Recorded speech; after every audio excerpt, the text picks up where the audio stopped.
आज का विषय है क्रोध से कैसे बचें। क्रोध आवेग है, आवेश है। क्रोध को ही गुस्सा, एंगर अनेक नामों से पुकारा जाता है। और ये ध्यान रख लीजिए कि यह क्रोध आपके अंदर जब प्रकट होता है तो यह आपकी ऊर्जा का विस्फोट है।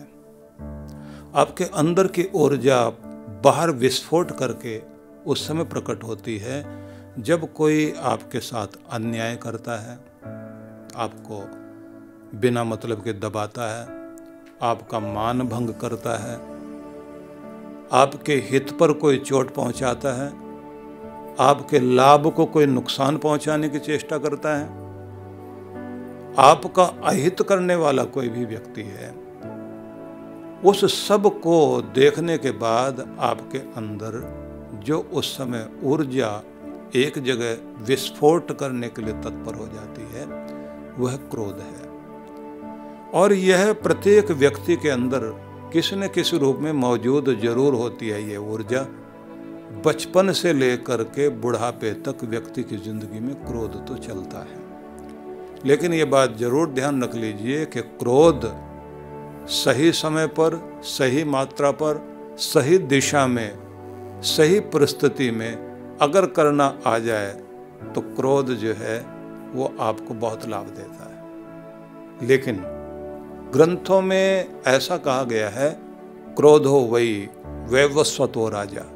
क्रोध जो है यमराज का रूप है, क्योंकि जब यह आता है तो इसके आने से हमारी बुद्धि पर, अक्ल पर असर पड़ता है, क्योंकि शांत मस्तिष्क में ही अक्ल रहती है। जैसे हम तनावग्रस्त हो जाते हैं, उद्वेग में आ जाते हैं, बहुत गुस्से में आ जाते हैं, उस समय अक्ल काम नहीं करती। व्यक्ति न जाने क्या क्या कर देता है।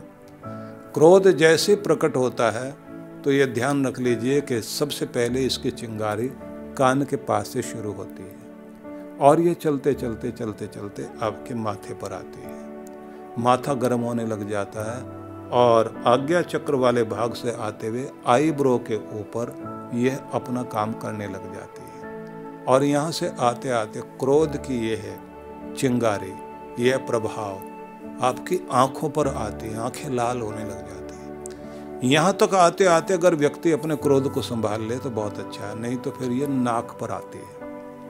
नाक पर आते नाक फूलता है, और अगर यहाँ भी रोक लिया तो बहुत अच्छी बात है, नहीं तो फिर ये जो है आदमी के होठ पर आती है, होठ फड़फड़ाने लग जाता है। यहाँ भी अगर आपने नहीं रोका है तो फिर ये दांतों पर आता है, फिर व्यक्ति दांत पीसने लग जाता है। और अगर यहाँ भी नहीं आपने रोक पाए तो ये जीभ पर जाता है, गाली बकने लग जाएगा व्यक्ति। यहाँ भी नहीं आप रोक पाए तो ये फिर कंठ में आता है, आदमी जोर जोर से बोलने लग जाता है।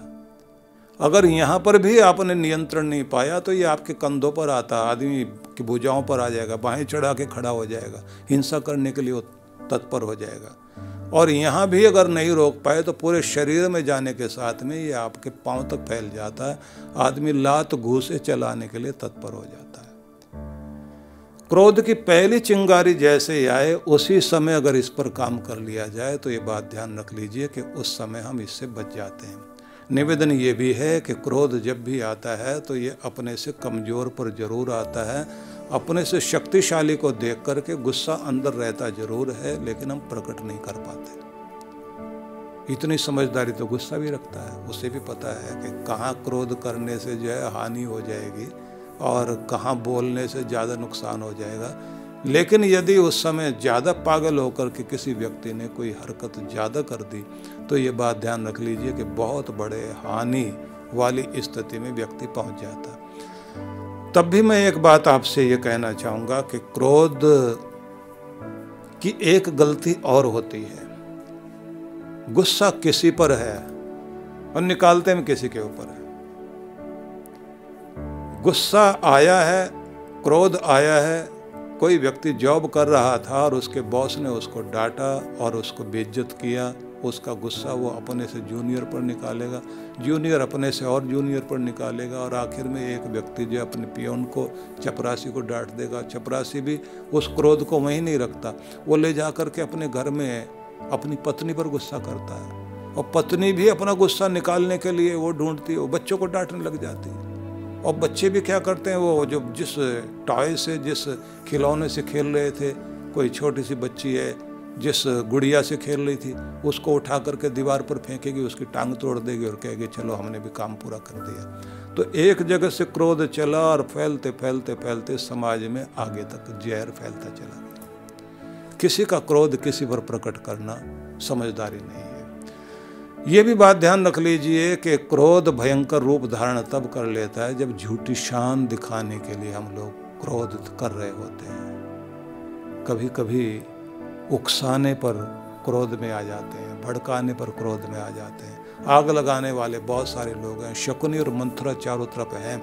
अगर इन सब के चक्कर में आप आ गए तो आप अपनी पर्सनैलिटी और अपना व्यक्तित्व, अपने मान सम्मान को गुस्सा करके खो बैठेंगे। याद रखिए कि कचहरी से लेकर, कोर्ट कचहरी से लेकर जेलों तक एक बहुत बड़ी भीड़ दिखाई देती है जो क्रोध के कारण पिस रहे हैं। वे लोग जिनको गुस्सा आ गया, शराब पीकर आए थे, बच्चे को उठा करके अपने पटक दिया, पत्नी के सिर पर बोतल मार दी, कोई चीज़ फेंक दी, या किसी के घर में जो है दो भाइयों का आपस में झगड़ा हो गया। अभी पिछले दिनों एक घटना देखने को मिली है, चचेरे भाई के साथ में गाली गलौच हो गई और एक व्यक्ति ने, एक युवक ने उठा करके अपने चचेरे भाई को इस तरह से फेंका, वो सड़क पर गिरा और फिर डंडा लेकर के उसके सिर पे मारा और वो वहीं मर गया।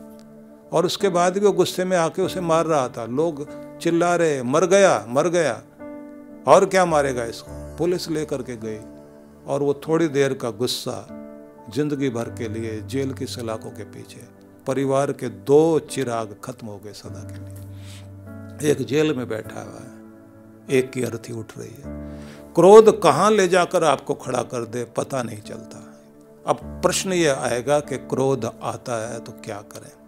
तो निवेदन ये है कि क्रोध बार बार आता है तो इसकी आदत अगर आपने डाल ली है तो आपके मसल्स में, मस्तिष्क के मसल्स में, आपके नस नाड़ियों में, सब जगह इसका प्रभाव बहुत तेज़ी से आने लग जाता है। जिनको बार बार गुस्सा करने की आदत होती है वो बिना बात के गुस्सा करते रहते हैं। लेकिन जब आप समझदार बनते हैं, अपने आप को कंट्रोल करते हैं, तो आपका क्रोध जो है नियंत्रित होता है। जो लोग ध्यान करें, अच्छी नींद लें, पानी की मात्रा ज़्यादा लें, प्राणायाम वगैरह करें, फिजिकल एक्सरसाइज वगैरह करें, सैर वगैरह करते रहें, पार्क में जा कर के सुबह शाम सैर जरूर किया करें, तो आप देखेंगे स्वस्थ रहने से, शांत रहने से आपका हार्मोनल सिस्टम भी ठीक होता है और आपको क्रोध भी कम आएगा। जब गुस्सा आ रहा हो तो उस समय क्या करें।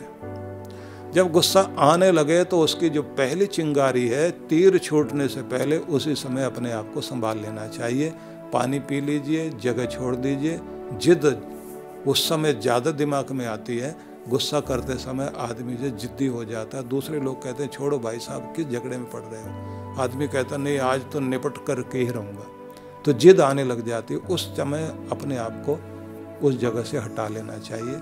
दांतों से जीभ को दबा करके मन मन में भगवान का नाम लेना चाहिए। साथ में सोचना चाहिए कि केवल झगड़ा करने से ही काम नहीं बनेगा, हमें अलग बैठ करके शांति से इसका सदा के लिए रास्ता ढूंढना चाहिए। और ठीक समय पर जब सब शांत हों, उस समय जाकर अपनी बात कह दी जाए और सुन ली जाए तो अच्छा होता है। जॉर्ज गुरजीएफ कहते थे, अगर 24 घंटे आप क्रोध का जवाब देने के लिए रुक जाते हैं तो सदा के लिए आपके अंदर का क्रोध नष्ट हो जाता है, क्योंकि तब 24 घंटों के अंदर आप जो है अपने आपे में आ जाते हैं, आपको शांति मिल जाती है। उतावलापन क्रोध का एक दुर्गुण है। गुस्सा आएगा तो उतावलेपन में आ जाता आदमी, अभी मैं इसको बदला लेकर छोड़ूंगा, अभी ये बोलकर छोड़ूंगा। तो उससे आदमी बचे। पानी की मात्रा तो जरूर लेनी चाहिए, लेकिन हंसमुख स्वभाव भी अपना बनाना चाहिए। इसी के साथ में मैं एक बात आपको और कहना चाहता हूँ, अगर आप अपने गुस्से को पालना चाहते हैं तो पालिए, अच्छे से पालिए उसको, लेकिन सही दिशा में लगाइए। ऐसे इतिहास के बहुत सारे उदाहरण हैं जिन लोगों को गुस्सा आया, अपमान हुआ उनका, लेकिन उस गुस्से को सही दिशा में लेकर के चले। मैं इस रूप में बहुत सारे नाम ले सकता हूँ। हम एक नाम सुनते हैं, श्री राम प्रभु ने एक व्यक्ति हुए हैं जो न्याय शास्त्री बने।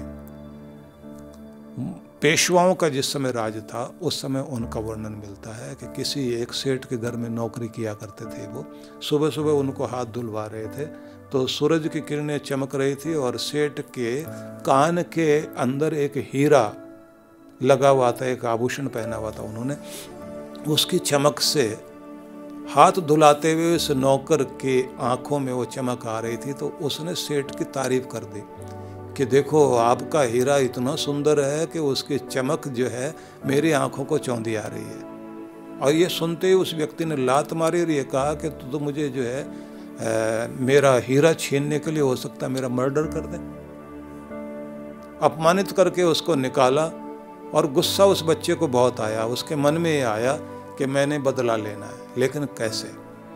मेरा अपमान क्यों हुआ है? क्योंकि मैं नौकर बना हुआ हूँ, क्योंकि मैं कुछ बन नहीं पाया। और इस बात को लेकर के उसने जो है पढ़ने की मन में ठान ली। काशी में वो गया, वहाँ पढ़ा और पढ़ने के बाद में वो एक न्याय शास्त्री बना, एक जज बना। पेशवाओं के समय में उस व्यक्ति ने उसके बाद उसी का फैसला उस सेठ का उसने किया था, जिसको सेठ को मर्डर के केस में फंसा दिया गया था। तो इस श्री राम शास्त्री ने, इस श्री राम प्रभु ने उसको माफ करके कहा था कि आज तेरे पक्ष में एक भी साक्ष्य नहीं है, लेकिन फिर भी मेरी बुद्धि कहती है कि तू सही आदमी है, तूने गलत काम नहीं किया। बहुत तरह तरह के वर्णन मिलते हैं, एक नहीं अनेक, जिसका मतलब ये होता है अपने क्रोध को अगर सही दिशा में आपने लगाया तो आपकी जिंदगी को ऊंचा उठा सकता है। दूसरा उदाहरण आप सर गंगाराम का नाम ले सकते हैं, जिनके नाम पर गंगाराम हॉस्पिटल बना हुआ है दिल्ली में, और जिनके नाम पर जो है सर गंगाराम रोड का नाम रखा हुआ है। उस बच्चे का भी एक बार जब वो छोटे थे उसका भी अपमान किया गया था, और अपमान करके कुर्सी से उठाकर बाहर फेंका गया था। और उसने ये सोच लिया था कि जिस कुर्सी से मुझे फेंका गया एक दिन पढ़ लिख करके मैं उस कुर्सी पर बैठूंगा जरूर। और इतना बड़ा बना वो व्यक्ति। अंग्रेज गवर्नमेंट ने उसको सर की उपाधि दी, लेकिन उसने अपनी कमाई का हिस्सा समाज के उत्थान में लगाया। उसी के नाम पर सर गंगाराम हॉस्पिटल है। क्रोध आता सबको है, सही दिशा में लगाइए, किसी से बदला लेने के लिए नहीं, जिंदगी को बदलने के लिए प्रयोग करके देखिए। आपका क्रोध आपकी जिंदगी को कितना ऊंचा उठा सकता है। आपके लिए मेरी बहुत सारी मंगल कामनाएं। और क्रोध के संबंध में और अधिक चर्चा करने के लिए फिर किसी समय में मैं आपको बताऊंगा। तो ये आपके लिए एक महान संदेश है, इसका प्रयोग अवश्य कीजिए।